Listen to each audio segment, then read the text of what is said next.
第二个调性，月亮鞋子我把它设定为引力，因为是月亮，月亮它本身来讲的话会产生磁性，例如地球的南北极，它可以把中子星的流星把它留下来，但是会产生二元化的概念。二元化就是好与坏、是与非、对与错。生命也因为这样阴阳的概念，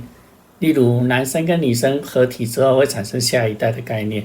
就是阴阳合体会产生所谓的生命。生命来讲的话，就由地热创造出海洋，这些都是有磁场才有机会产生的。好，所以月亮带性代表是磁场，它可以将有能力的人收纳起来，因为他们会对第一个调性产生一定的价值认同。